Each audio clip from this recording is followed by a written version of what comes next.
What up? T-Bob here. And Jake as well. And look at you. You done stumbled upon little OTB Saints, where we bring you all the latest black and gold coverage. Who are the Saints going to draft? Who's going to be their quarterback? What does the salary cap look like? All that information and more. Hope you enjoy it. Like, subscribe. Nick, his coach, Kellen Moore, and potentially maybe even like a little Doug Nussmeier situation, expected to. Okay, so actually, I'm going to give it to you. We're seeing the reports that contract could be finalized today, as announced as early as tomorrow. Are you hearing this as well as the Saints top insider? Yeah, I mean, I think it's something that's going to get done soon. I mean, the whole thing is he was always going to fly back to Philly, and I had heard that earlier in the week. So that isn't like, oh, they won and he's going back to Philly to celebrate, and like now it's time to be scared. I mean, this is just kind of how it's played out the whole entire time, and you can kind of see that there isn't like this I don't know, like franticness on either side of it, like the way they kind of like set it up and the way they messaged it and all that stuff. I know it was reported before that they were going to have like another meeting after the Super Bowl or whatever. I don't think that's going to happen. I don't think there's a need for it. I think that was something that was probably just said so when he was asked about it, he could say, hey, look, we're going to keep talking after the Super Bowl and nothing's done. And it gave him something to point to. But there's no need for another interview. Like, he doesn't have to sell himself again. This is done. Like, he just has to sign the papers and off they go. I heard from someone this morning even that about like staff and him contacting people he wants to talk to for his staff. So like, it sounds like things are in motion. It just kind of has to get buttoned up and that's the end of it. I mean, I guess there's always the element of nerves until like someone actually not just gets to the podium, but gets to the podium and like starts speaking about how they're in the role. I mean, Bill Belichick took a podium and walked away at the podium. McGinnis, there was a press conference set up and then that one never happened. I mean, you've seen the Josh McDaniels thing before and Ben Johnson before. So I mean, there's always nerves until it's all the way done. So like, yeah, I mean, I think there's a need to be on edge just in general with any coach hire until like it's completely done. But everything I've gathered is that this thing is agreed to, like it's going to get done. It's just a matter of formalizing it and then off you go. I think there's going to be a press conference later in the week. Like I think all that stuff is going to happen as expected. And I would be incredibly surprised if it didn't happen. The Saints would be incredibly surprised if it didn't happen. The Eagles owner was talking about Kellen Moore leaving on the record. Like, he'd be incredibly surprised.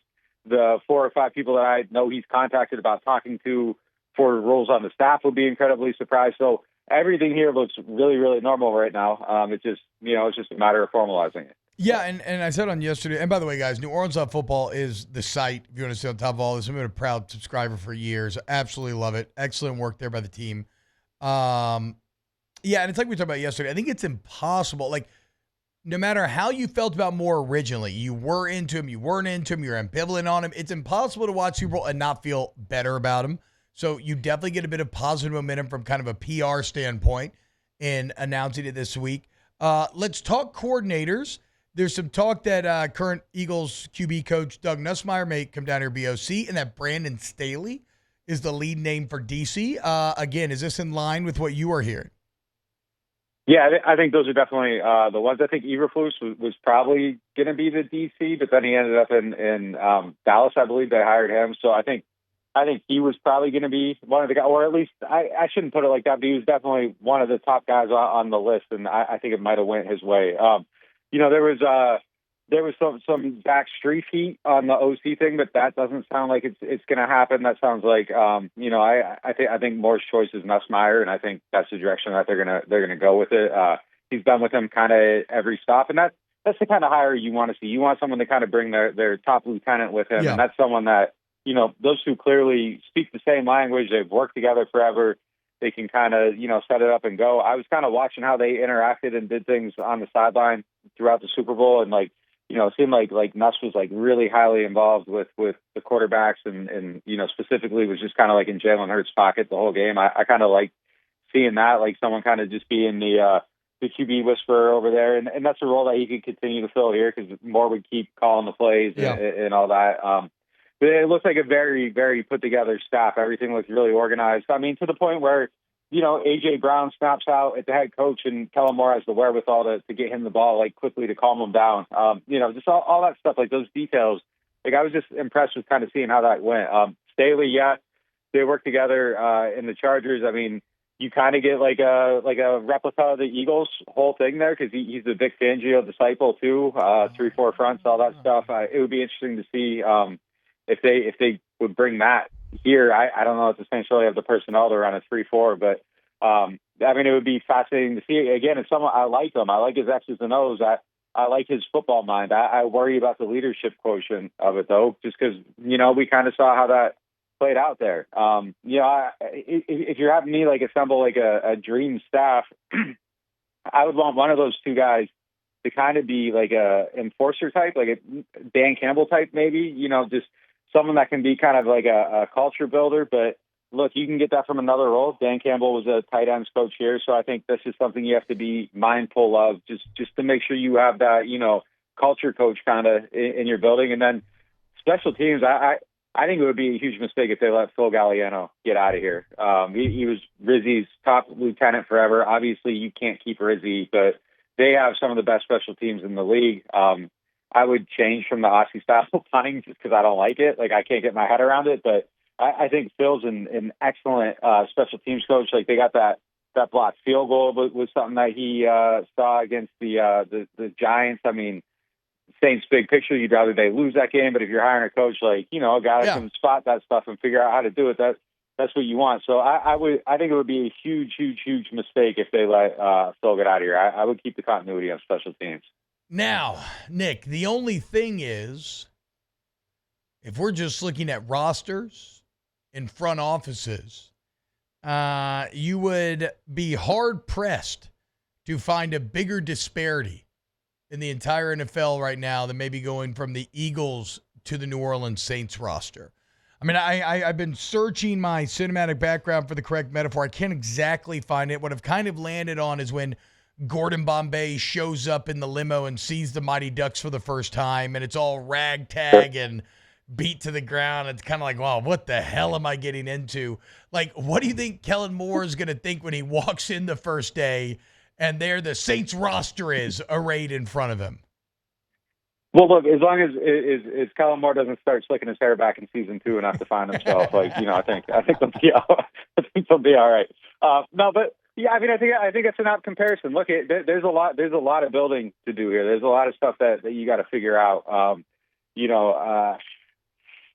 It's just, look, there's a lot of Eagles wins like that are Saints losses too, like to add to that disparity. Like even Jalen Carter, like they have Jalen Carter because the Saints wanted to get Trevor Penning in the building a year early. I mean, so it's tough, man. I mean, but look, there are some Adam Bankses on this team. I mean, there is some talent. I mean, at least there's more than one cake eater on the Saints, so that's good for them. But look, they got to fill it out. They got to get more depth, and there is a ton of work to be done here. And I'm going to be fascinated to see kind of how they handle the reset, because there has to be a reset. Yeah. And it really, I think Tripp said this on our show yesterday, and I think it's the best way to put it. I think it's a 2-year thing, and I think it is kind of like what Denver did, is where like Sean gets there and it's, all right, I got to work with Russell Wilson for a year, and then in year 2 I can get rid of him. And I think that's probably what's going to end up happening here. Because getting rid of Carr in year 1, like the cap ramifications are insane, and like you literally can do nothing else. And even if you want to move on from him, it might be hard to do it. And the best way to maybe do it is get rid of some of the old guys this year, and then the quarterback next year. And then when you get rid of the quarterback, you can kind of be, have some room with your assets to build around Spencer Rattler or whoever's going to be playing quarterback that season. So there is a lot of stuff that you got to do. It's tough. It's tough. I mean, it's going to be a huge rebuild, and I would just hope that they don't do the thing where they're like, well, look, we got this guy and that guy, and we can get the 9-10 wins in the NFC South, because you can sell yourself on that, and it wouldn't be the most outrageous thought in the world, but it's just not worth it. And I hope to God that they don't take that approach, and there is some level of resetting. But yeah, they're definitely pulling up on the pond right now. I mean, it's not a built team at all. MGM has the Saints with the worst odds in the NFL to win the Super Bowl, plus 15,000, Nick. We looked it up. Even Leicester City, when they won the Premier League, was 5,000 to 1. So Oh man. it is.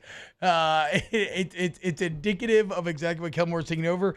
I guess what I'll be fascinated to see is we all say here in the offseason that we understand the rebuild and that it's cool if things go south. I just wonder how that rings true when the losses start to pile up. I wonder. Yeah. I wonder if people keep that same energy and are willing to ride, or just how toxic and bad this thing ends up getting.